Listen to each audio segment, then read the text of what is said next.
Good morning, Mr. President. Good morning. It is my honor to meet with you. It is my honor to meet you again and to speak with you this morning. It's a pleasure once again to see you. Reports that Vice President Kamala Harris is behind sending 12 businesses to set up shop in Central America, including Microsoft, Chobani, and MasterCard, makes one wonder if the government is taking control of the private sector. The executive director of Center for Immigration Studies reacts. Kind of a shakedown of business. In other words, it's a message to Microsoft and Chobani, was one of the companies there, and others that, the administration would look upon your company more kindly if you participated in this effort. So it's more, I won't say it's extortion because that would be an exaggeration, but it's giving those companies an opportunity to curry favor with the administration, which, if you're a company, that might come in handy someday. And could this idea possibly work to halt the immigration crisis, which has had over 700,000 people apprehended in the U.S.? It's mainly an attempt for political damage control. In other words, for the Biden administration to change the subject so that people don't talk about how it's really their fault. They created this by undoing the policies that Trump had in place that had created some stability at the border, and get people talking about something else.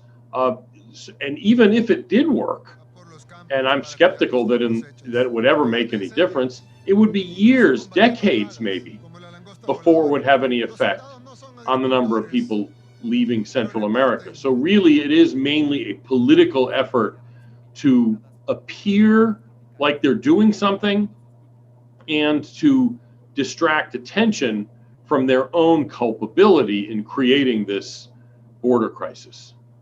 And one of the major big tech companies happens to be on the list of those going to Central America.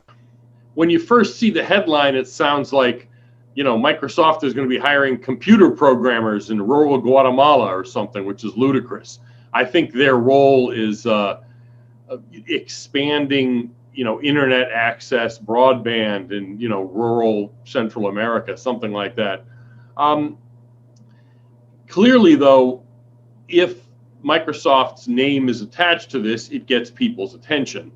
And, it contributes to the White House agenda of seeming like they're doing something about it.